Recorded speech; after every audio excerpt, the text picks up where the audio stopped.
사랑하는 서목교 성도님들 안녕하세요. 9월 29일 수요일 아침 말씀 시간입니다. 지난 노회를 준비하면서 우리 성도님들 교회 대청소를 함께 해주셨는데요. 덕분에 본당 로비에 이렇게 작고 깨끗한 방이 하나 생겼습니다.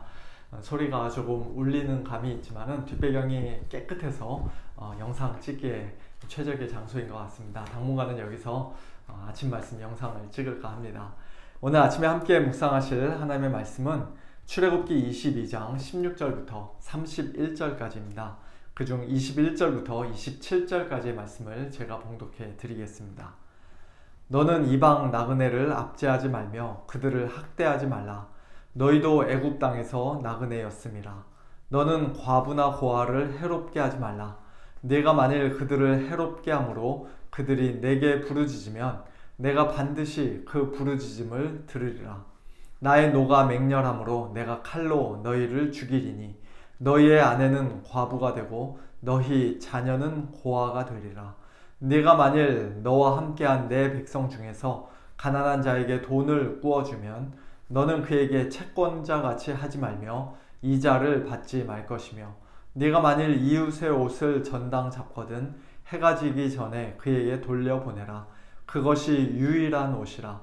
그것이 그의 알몸을 가릴 옷인즉 그가 무엇을 입고 자겠느냐. 그가 내게 부르짖으면 내가 들으리니 나는 자비로운 자임이니라. 아멘.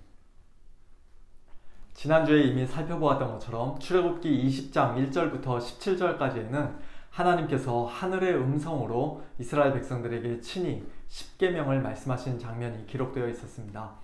그 음성을 들은 백성들은 두려움에 벌벌 떨고 무서워하며 모세에게 부탁합니다.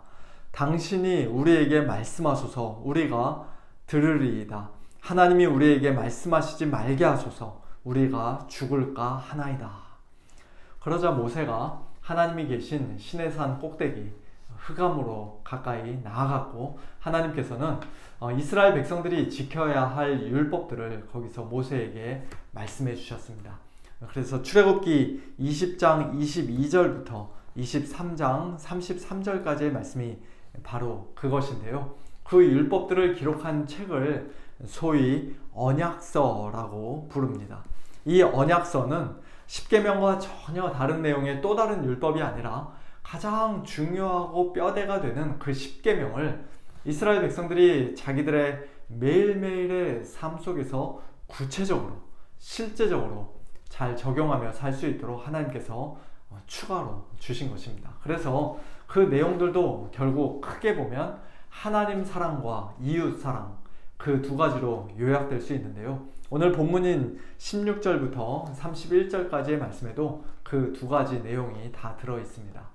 그 중에서도 방금 전에 제가 봉독해 드렸던 21절부터 27절까지의 말씀은 이웃 사랑과 관련된 말씀으로서 이스라엘 공동체 안에 있는 사회적인 약자들, 즉 이방 나그네, 과부나 고아, 그리고 가난한 자, 그와 같은 사람들을 어떻게 대해야 하는지, 어떻게 사랑해야 하는지 가르쳐 주시는 말씀입니다.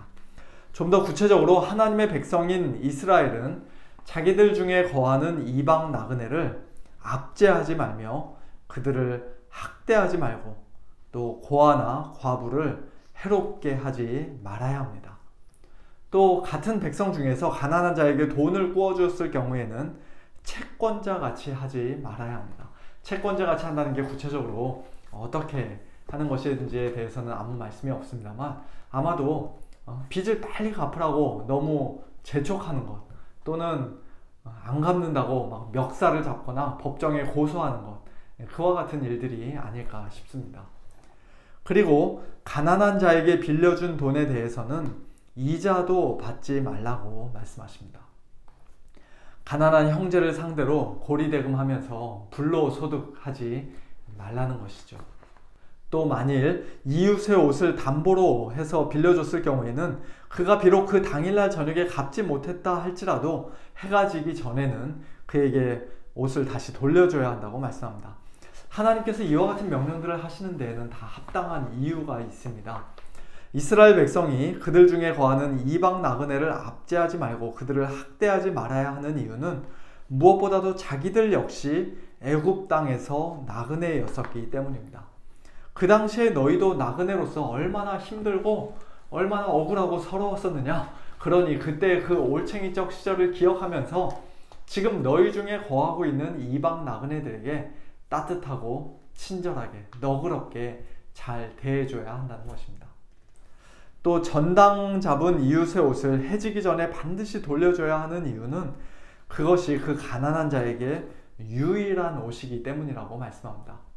당시에는 겉옷이 단순한 옷의 기능만 했던 것이 아니라 밤이 되면 덮고 자야 하는 이불의 역할도 했었기 때문에 그 옷을 돌려받지 못하면, 그 옷이 없으면 그 가난한 사람은 밤새도록 추위에 벌벌 떨 수밖에 없었습니다. 그러니 다음날 아침에 옷을 또다시 전당 잡더라도, 조금 귀찮고 번거롭더라도 그 가난한 자의 어려운 사정과 형편을 먼저 생각하고 깊이 고려하고 또 따뜻하게 배려해 주라는 것이죠. 그것이 바로 율법의 기본 정신입니다. 율법은 그저 차갑고 기계적인 여러 규칙과 명령들의 모음이 아니라 자비로우신 하나님의 성품이 고스란히 담겨져 있는 사랑의 계명입니다. 하나님께서 자비로우신 분인 것처럼 우리도 서로에게 자비롭게 대해야 한다는 명령이 바로 율법입니다. 하나님께서는 애굽 땅에서 압제받고 학대받으며 나그네 생활하던 이스라엘을 불쌍히 여기셔서 그들을 건져내 주셨습니다. 하나님은 고아의 아버지시며 과부의 재판장이십니다. 또 가난한 자를 불쌍히 여기는 것은 여호와께 구워드리는 것이라고 말씀하실 정도로 가난한 자에 대한 하나님의 관심은 매우 특별합니다. 그리고 하나님의 백성들 역시도 그와 똑같이 자비롭고 너그럽게 살 것을 하나님께서는 요구하십니다. 그것이 율법이에요.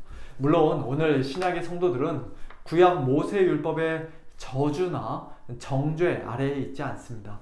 우리가 만일 과부나 고아를 해롭게 하면 그들이 하나님께 도와달라고 부르짖게 될 것이고, 그들의 부르짖음을 들으신 하나님께서 우리에게 맹렬히 진노하시며 우리를 칼로 죽이시겠다는 그런 저주로부터, 우리의 아내를 과부로, 우리의 자녀를 고아로 만드시겠다는 그런 무서운 저주로부터 우리는 벗어났습니다. 우리는 더 이상 그런 저주에 대한 두려움 때문에 이방 나그네와 과부나 고아와 또 가난한 자를 돕고 사랑하는 것이 아니에요. 그보다 훨씬 더 크고 강력한 동기가 우리에게 있습니다. 그것은 바로 복음의 동기이죠. 예수님의 십자가를 통해 하나님께서 우리에게 보여주신 사랑과 은혜가 너무 크고 놀라워서 그 사랑을 주위 사람들에게, 특별히 믿음의 공동체 안에 함께 살고 있는 가난하고 연약한 형제 자매들에게 흘려보내지 않고는 도저히 견딜 수 없는 마음이 우리에게 주어졌습니다. 하나님 나라와는 원래 아무 상관이 없었던, 말 그대로 정말 외인이요 나그네요 이방인이었던 저와 여러분을, 더 나아가 하나님의 원수였던 저와 여러분을 하나님의 거룩한 백성으로, 천국의 시민으로, 하나님의 권속으로 삼아주시기 위해 하나님께서는 독생자를 아낌없이 십자가에 내어주셨고, 예수님은 우리 대신 율법의 저주와 하나님의 맹렬한 진노를 한 몸에 다 받아주셨습니다. 영적으로 남편이 없고 부모님이 없어 아무 의지할 데 없는 외로운 과부와 고아와도 같았던 저와 여러분에게 예수님께서 영원한 신랑이 되어주셨고, 하나님께서 아빠, 아버지가 되어주셨습니다.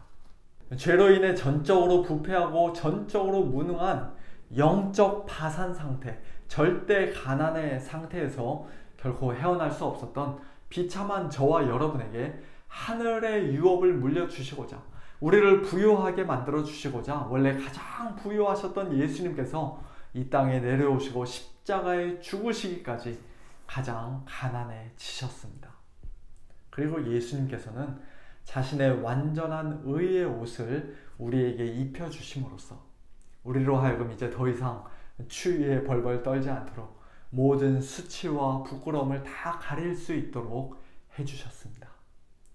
이 복음을 만일 우리가 참되게 믿는다면 그 복음의 능력이 저와 여러분의 마음과 생각과 말과 행동을 반드시 변화시킬 줄로 믿습니다. 나 자신의 또는 우리 식구들의 유익만을 생각하는 그런 지독한 이기주의에서 벗어나 다른 사람들의 유익을 먼저 구하는 자들이 될 줄로 믿습니다. 계속해서 좀 더 많이 가지고 소유하고 쌓아놓기를 원하는 그 끝없는 탐심과 욕심을 버리고 우리에게 있는 모든 소유가 다 하나님의 것임을 겸손히 인정하는 하나님의 청지기로서 감사하는 마음으로 넉넉함으로 주위의 어려운 사람들에게 물질을 흘려보내고 함께 나누는 자들이 될 줄로 믿습니다. 우리의 지경이 더 넓어져서 저 아프리카 오지에 있는 사람들까지도 다 도울 수 있으면 좋겠습니다만 설령 그렇게까지는 하지 못한다 할지라도 우선적으로 믿음의 가정들에게 가장 가까이에 있는 믿음의 형제 자매들에게 착한 일을 하고 선을 행하는 우리 모두가 되기를 소원합니다. 우리 교회만 하더라도 지금 몸이 많이 아프시고 마음이 심히 외롭고 경제적으로 굉장히 어렵고 또 신분 문제로 인해서 여러 가지 힘든 일들을 겪는 성도님들 많이 계시는데요.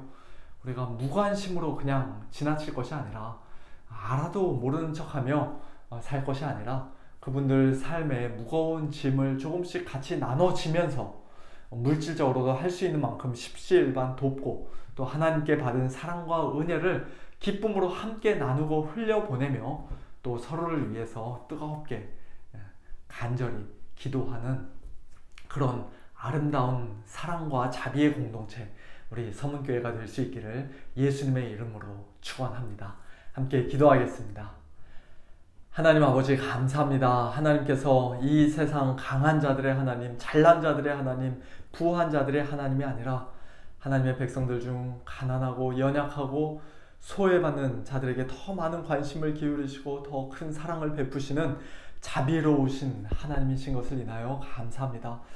저희들 영적으로 가장 가난하고 연약하고 소외받는 자들이었는데 예수님 안에서 하나님의 그 놀라운 사랑과 은혜와 자비를 이미 풍성히 경험하였사오니 하나님 아버지 그 사랑과 은혜 받은 자들로서 예수님의 이 복음을 참되게 믿는 성도들로서 이제 이 땅에서 살기를 원합니다. 기회 있는 대로 모든 자들에게 착한 일을 행하되 무엇보다도 더욱더 믿음의 형제 자매들에게 우리 교회 안에 있는 가난하고 연약하고 소외받는 성도들에게 하나님 우리의 마음을 나누며 예수님의 사랑을 나누며 또 가진 소유도 나누며 저들의 무거운 짐을 함께 기쁨으로 져주는 저희들 될 수 있도록 은혜를 베풀어 주시옵소서.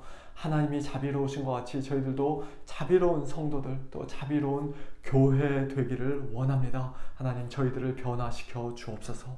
오늘도 우리 교회 안에 있는 참 연약한 우리 지체들 하나님 불쌍히 여겨주시고 오늘도 찾아가 주시고 위로하여 주시고 새 힘 공급하여 주시옵소서. 모든 것 감사드리며 예수님의 이름으로 간절히 기도하옵나이다.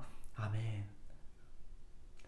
우리 성도님들 오늘도 하나님의 은혜 가운데 승리하시고요. 내일 아침에 또 아침 말씀으로 함께 은혜 나누도록 하겠습니다. 안녕히 계세요.